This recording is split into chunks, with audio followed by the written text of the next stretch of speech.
हर्षि, आज दीपावली का शुभ पर्व है महाराज जी। देश विदेश में आपको बहुत लोग सुनने वाले हैं महाराज जी। आपके कुछ आशीर्वचन कि आज क्या सावधानियां रखें, क्या करें क्या ना करें महाराज जी। असल बात क्या है कि हम जैसे सत्संग में बोले थे आज कि जितने भी हमारे त्योहार होते हैं वो भागवतिक होते हैं। इनमें कोई ना कोई संबंध हमारे भगवान की लीलाओं से होता है। जैसे ये दीपावली है तो अवध में भगवान श्री रामचंद्र जी, तो ये उत्सव मनाया गया। दीप, संपूर्ण अयोध्या दीप से प्रकाशित है। भगवान श्री राम 14 वर्ष वनवास के बाद अवध में जो है विराजमान हो रहे चक्रवर्ती सम्राट पद पे। तो ये अब इसे हम घर घर, हमें लगता है पूरे भारत में मनती होगी। सद्भावना तो है, पर हमको ये समझना पड़ेगा कि जैसे हम दीपावली उत्सव में जुआ आदि खेलने लगते हैं, लोग नहीं खेलने लगते कि भाई साल भर तो हम नहीं खेलते, पर दीपावली को तो खेलें। क्यों भाई? कहाँ लिखा हुआ है कि आप दीपावली को वो अपराध करें जिसमें कलयुग का वास रहता है, जिसमें बड़े बड़े धर्मात्माओं की भारी भारी विपत्तियां आए। धर्मराज युधिष्ठिर, महाराज नल, दमयंती, बड़े बड़े पावन चरित्र हैं महापुरुषों के। क्यों? द्यूत कीड़ा में कलयुग का निवास है। कलयुग शराब पीना, मांस खाना, परिस्त्री गमन करना, स्वर्ण चोरी करना, द्यूत कीड़ा करना। द्यूत माने जुआ खेलना। तो जैसे दीपावली को ज्यादा तो हमें ज्ञान नहीं, पर गांव में हमने देखा था कि जो लोग नहीं खेलते थे वो भी खेलते थे। आज हम दांव लगाएंगे, पर प्रभु से पूजन करो अपने प्रिया प्रीतम का या भगवत विग्रह किसी का, और बैठ जाओ माला लेकर के 12 बजे रात्रि तक खूब नाम मंत्र जप करो। बड़ा शुद्ध, कई गुना बढ़ करके लाभ मिलता है। दीपक जला लो घी का, खूब गुरु मंत्र जपो, नाम जप करो, द्यूत कीड़ा आदि नहीं। ये सब आपको असत मार्ग में ले जाएगी। तो ये जो हमारा त्योहार है, इसका आंतरिक भी स्वरूप है। हमारे हृदय में भक्ति कर दीप, प्रेम करी बाती। हमारे अंदर ज्ञान का प्रकाश। जैसे हम घर में दीपक जलाते तो अंधेरा जाता है ना, बाहर के अंधेरे जाने से हमारे हृदय का अंधकार तो नहीं मिटेगा ना। तो हमें हृदय का भी अंधकार नष्ट करना है। जब बाहर की दीपावली इतनी खुशी दे सकती है, तो अगर अंदर की दीपावली हो जाए तो कितना आनंद आ जाएगा। फिर तो हम आनंद सिंधु में डूब जाएंगे। कौन सा दीप अंदर जलाया जाता है? भक्ति का दीपक और प्रेम की बाती। अगर भक्ति का दीपक, प्रेम की बाती हो जाए तो उस प्रकाश जो प्रकट होता है उसे ज्ञान कहते हैं। उस ज्ञान से ये जितनी भी चिंता, शोक, दुख, मृत्यु आदि का भय है, ये सब नष्ट हो जाएगा। आप शरीर नहीं है, आपका स्वरूप सच्चिदानंद है। किसी भी शस्त्र अस्त्र की ताकत नहीं कि आपको मार सके, और ये शरीर बच नहीं सकता, क्योंकि ये प्रकृति का है और ये मरेगा। जैसे ये बच्चा से कब जवान हुआ, कब बूढ़ा हुआ, आपको पता नहीं चला, ऐसे ही कब मृत्यु आ जाएगी आपको पता नहीं चलेगा, और शरीर छिन जाएगा। ये प्रकाश होता है अंदर। और जब ये बात पता चल जाती कि मैं कौन हूं, तो नाच पड़ता है आत्मानंद। यज ज्ञात्वा स्तब्धो भवति, मत्तो भवति, आत्मा रामो भवति। जिसको जान लेने पर वो शांत हो जाता है, वो मस्त हो जाता है, वो आत्मा राम हो जाता है। ये आई दिवाली अंदर की। तो ये भक्ति कर दीप और प्रेम कर बाती किसी बाजार में नहीं मिलती है। ये बाहरी दीपक और बाती तो बाजार में मिल जाती है, लेकिन ये भक्ति कर दीप, प्रेम कर बाती कहां मिलेगी? बोले साधु संगति करी अनुदिन राती। यदि भगवत प्रेमी महात्माओं का संग हो जाए तो दीपक भी मिल जाएगा, बाती भी मिल जाएगी, और प्रकाश भी हो जाएगा, और अज्ञान अंधकार नष्ट हो जाएगा। हमें लगता है खूब बढ़िया दीपक जलाए और मंजीरा उठावे, भगवान नाम कीर्तन करे 10, 20, 50 लोग मिलके, फिर एकांत में नाम जप करे, ठाकुर जी को भोग लगाए, आरती करे। तो ये सात्विक। भगवान आए तो सब उत्सव मनाए, आनंद मनाए, आसुरी प्रवृत्ति वाला कोई भी कार्य ना हो। और अंदर भी जब हम नाम जप करेंगे, भक्ति करेंगे, तो अंदर प्रकाश बहुत जरूरी है। आज हमारे बाहर तो प्रकाश की बहुत बढ़िया व्यवस्थाएं हैं, हाइलोजन, बिजली सब चल रही। जब बिजली नहीं तो जनरेटर से चल जाएगा। अंदर अंधकार छाया हुआ है, नहीं छाया हुआ। इस अंधकार में जब तक दीपावली नहीं होगी, तब तक वास्तविक आनंद का अनुभव नहीं होगा। और यहाँ आनंद, जैसे हम देखो अंधकार में क्या, रस्सी को सांप समझ रहे हैं, भयभीत हो रहे हैं, शरीर में इतनी आसक्ति कि मैंने मान लिया मैं स्त्री हूं, मैं मान लिया मैंने पुरुष हूं। नहीं है तू, ये तेरी पोशाक है। और जितने भी दुख हैं सब इसी में आते हैं। तू काहे को इसको पकड़े हुए है? तू अपने स्वरूप को देख, तू अलग है। अब ये बात समझने के लिए साधन चाहिए। अब तुम गंदे आचरण करते हो, गंदा चिंतन करते हो, कैसे तुम अपने स्वरूप को जानोगे? तो यही ज्ञान प्रकाश, यही ज्ञान हो जाए कि मैं भगवान का अंश हूं, जैसे भगवान कहते हैं ममैवांशो, और भगवत प्राप्ति करना मेरा परम धर्म है। अब आनंद में गृहस्थी में महात्मा हो जाओगे। इतना आनंद रहता है उसको जो भगवत प्राप्त है, जो भगवान के चिंतन में। भारी से भारी दुख उसे कहीं भी विचलित नहीं कर सकता। आएगा दुख, बचो। दुख आने के पहले जहां दुख का प्रहार होना है उससे अलग हो जाओ। बिल्कुल आप अलग हैं। जैसे मेरी टेबल, मेरा हाथ, तो मैं हाथ तो नहीं हूं ना। ऊपर पूरे मेरा शरीर, खुद आप बोल रहे हैं मैं शरीर, ऐसा तो नहीं कोई कहता। मेरा शरीर मतलब ये मैं नहीं हूं। ठीक, अंदर चलते हैं। मेरा मन, मेरी बुद्धि, मैं तो नहीं बोला। फिर और अंदर चलते हैं, कारण शरीर, वो स्वभाव का आ जाता है। बोले मेरा स्वभाव ऐसा नहीं है। आप इस अलग को अपने में धर लिए, अब दुर्गति हो रही। मैं धनी, मैं निर्धन, ये प्रपंच छा गया। बस इसी दीपावली में ये देख लो प्रकाश में कि तुम ये नहीं हो जो तुम दुख पा रहे हो। तुम दुख, कोई भी दुख तुम्हें छू नहीं सकता।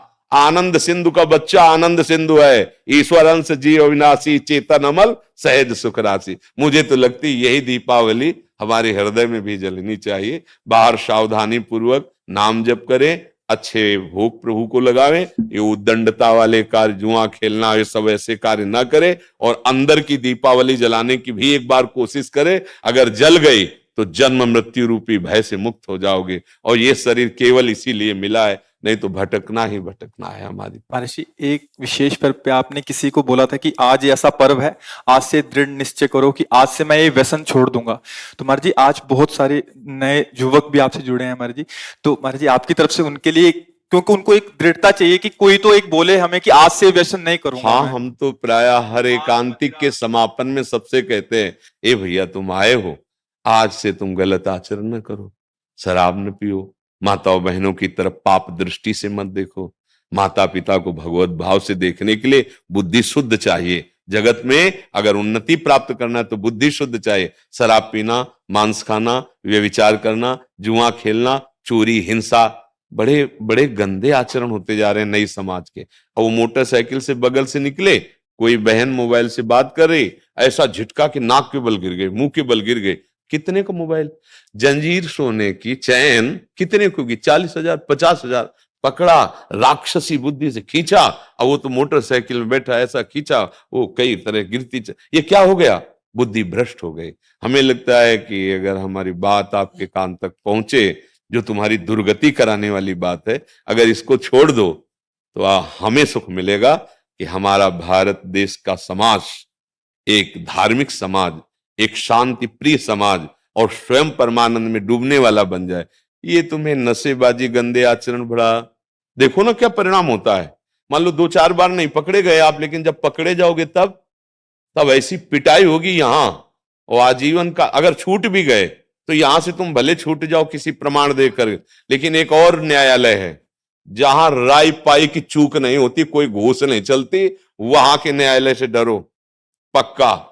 यहां तो मान लो आप इधर उधर करके प्रमाण दे के बच सकते हो या कुछ ले दे के, लेकिन एक न्यायालय जहां कुछ लेना देना नहीं, किसी गवाही की जरूरत नहीं, वो स्वयं सर्व साक्षी हो। तो पाप कर्म का त्याग, गंदे व्यसन, गंदे आहार का त्याग, यही भारी उत्सव हो जाएगा। यही हम भेंट मांगते हैं। जब कोई एकांतिक में कभी भाव आता है तो ये कहते हैं आप सब ये गंदे आचरण यहां छोड़ जाओ, धाम है भगवान का। और जो मान लो ठीक कहा कि दिवाली का पर्व है तो कुछ न कुछ लेन देन भेंट होती है ना। भाई कोई परिजन आए, उनके खवाया पियाया कुछ, तो हमारी प्रियता यही है कि तुम सुखी रहो, तुम स्वस्थ रहो, तुम मुस्कुराओ, तुम आनंदित हो। कैसे? अच्छे आचरणों से, भगवान नाम जप से। अगर बुरे आचरण करोगे तो भाई तुम्हें रुपया शांति नहीं दे सकता। देखो, कोई वो चूक ना कर देना जो घर में, गांव में और समाज में आप ऐसे उठा के ना देख पाए। मात्र कुछ चंद रुपए के कारण जब हमारी बात बिगड़ जाती है तो हमारी पदवी और समाज की प्रियता सब नष्ट हो, एक गलती ने पूरा मिटिया मेट कर दिया। कोई अधिकारी जी थे तो उन्होंने मात्र 10,000 रुपए की वो प्रियता में उनको, उन्हीं के अधिकारी जन जो क्राइम विभाग कहते हैं, वो उनको ऐसे बुरी तरह पकड़ के ले जा रहे थे। तब मुझे किसी के दबाव और प्रलोभन में आकर कभी वो मत करना कि एक न्याय और विभाग है वहां तुम्हें कटघरे में खड़ा किया जाए, क्योंकि सबका न्यायाधीश श्री कृष्ण है। वो जब न्याय करता है तो वहां किसी गवाही की जरूरत नहीं रहती। आपका पद, आपकी जो योग्यता, वो हमारे समाज के मंगल के लिए, आप नमक रोटी खाओ, भले आप कष्ट से जियो, लेकिन आप आंख झुकाने वाले नहीं बनो। आंख में आंख डाल के बात करने की क्षमता रहे और अपने पद के द्वारा अधर्म को दंड देने की क्षमता रहे। अगर आप गलती कर दिए तो पढ़ाई लिखाई, माता पिता, समाज, इससे आप आंख नहीं मिला पाएंगे, सब व्यर्थ हो जाएगा। ये क्यों व्यर्थ हो जाता है? जब हमें ये बात समझ में आती कि धन में सुख है, बुद्धि भ्रष्ट हो गई, पतित हो गई बुद्धि। नहीं, धन में सुख नहीं, धर्म में सुख है। आप देखो ना, बहुत आप अधर्म पूर्वक धन ले तो आप देखो आपका परिवार बिखर जाएगा, अशांति पैदा हो जाएगी। ऐसी संतानें पैदा होंगी जो आपको हर समय देखकर जलाती रहेंगी। पक्का विश्वास मानना, अधर्म के धन से कभी सुख शांति नहीं मिलती। और ये अधर्म तभी होता है जब हमारी बुद्धि खराब हो, और बुद्धि खराब तभी होती है जब ये 6 बातें होती। पक्का समझ लेना, शराब पीना, मांस खाना, परिस्त्री से या परपुरुष से व्यभिचार करना, और हिंसा करना, और चोरी करना, द्युत कीड़ा आदि चोरी करना, जैसे ये चोरी ही मानी जाती है। अधिकार के विपरीत आचरण करना चोरी ही मानी जाती है। ये जब होगा तो कलयुग बैठ जाएगा, कलयुग को ये स्थान दिए, और कलयुग जब बैठ जाएगा तब दुर्दशा करा देगा। एक बड़े धर्मात्मा महापुरुष की बुद्धि में बैठ गया कलयुग। वो मुकुट लगाने के कारण जरासंध का, तो एक ऋषि के गले में मरा हुआ सर्प डाल दिया और कारण बन गया मृत्यु का। 7 दिन में तक्षक काटेगा, ऐसा संगी ऋषि ने शाप दे दिया। इसलिए बहुत सावधान। हाँ, हमारे पास भगवान की कृपा से जो आपका आना हुआ है, आप नशा रहित, आप गंदे आचरण रहित एक अच्छे मानव बने, तब आप में देवता बनने की सामर्थ्य आवे, दैवी संपदा आवे। फिर आप चाहो तो नारायण बन सकते हो। जब नारायण नर बन सकता है तो सीढ़ी हुई ना, तो आप इसी से चढ़ सकते हो। नर नारायण बन सकता है क्योंकि हम उसी के अंश हैं। तो इसलिए सत्संग का लाभ ले और व्यसनों को त्याग दे। वृंदावन में बैठे हो, अगर नियम ले लो तो बहुत बड़ा सहयोग मिल जाएगा। भाई कोई कसम खवाई जाती है तो मंदिर में नहीं चखा जाता, चलो मंदिर में। तो एक मंदिर क्या, यहाँ तो धाम है 84 कोस ब्रज, यहाँ नियम ले लो, शराब नहीं पिएंगे, मांस नहीं खाएंगे, पराई माता बहन को गंदी दृष्टि से नहीं देखेंगे, चोरी नहीं करेंगे, जुआ नहीं खेलेंगे, हिंसा नहीं करेंगे। ले लो अंदर से। जो नहीं करते हो तो धन्यवाद के पात्र, जो करते हो तो बताने की जरूरत नहीं। नियम ले लो, मंगल हो जाएगा। जो यूट्यूब से सुन रहे हैं, सोशल मीडिया से सुन रहे हैं, वो कैसे लें? हाँ, जब हम बोल रहे हैं तो वचन कान में गया और वो साक्षी मान ले, वो हमारे वचन को साक्षी मान ले, संत वेश को साक्षी मान ले, और उनको पावर न मिले तो बताना। जो दवाइयों से तुम नशा नहीं छोड़ सकते, बात मान लेना, वो पावर आपको अपने आप पहुंच जाएगा। जैसे पिछले में कोई बोला था कि हम अपने परिवार के मांस मछली ये सब छोड़ दिया खाना। हाँ जी, पिछले बैच में बोला था। हाँ, क्या हम कभी मिले हैं? ना कभी देखा है। हुआ क्या? उसने बात मान ली ना, साक्षी मान ली। तो ये शब्द ऐसे नहीं निकल रहे हैं, ये मनोरंजन नहीं है। आप सच्ची बात समझना, ये केवल आपके कल्याण के लिए निकल रहे हैं। और आप पकड़ लो, इनमें ताकत है। जैसे आपसे कह दे कि आज से शराब ना पीना, आप नियम ले लें, तो आपकी जो दिक्कत होगी छोड़ने की, वो आपको पावर मिल जाएगा। क्योंकि भगवान छुड़वाना चाहते हैं ना तो सामर्थ्य भी देते हैं। ये केवल ढांचा भर है, काम उन्हीं का हो रहा है, वो ही कर रहे हैं। अगर वो ना करे तो इस ढांचे में बोलने की सामर्थ्य नहीं, आप सच्ची समझ लेना। ये दिमाग जो काम कर रहा है हमारा नहीं कर रहा है, शरीर का। हाँ, ये श्री कृष्ण का कर रहा है, ध्यान रखना। ये तो वो तो अपार सामर्थ्यशाली है। हाँ, ये शराब मत पीना, तो मत पियो। आप देखो आप में सामर्थ्य आ जाएगी। आप ये वचन पकड़े रहना, जहां भी होगे वहीं श्री कृष्ण है। जहां भी कोई कण और कोई क्षण ऐसा नहीं जो श्री कृष्ण से अलग हो। हर समय तुम्हारे साथ हैं, वो तुम्हें पावर देंगे। अच्छे आचरण करो, नाम जप करो। राधा राधा राधा।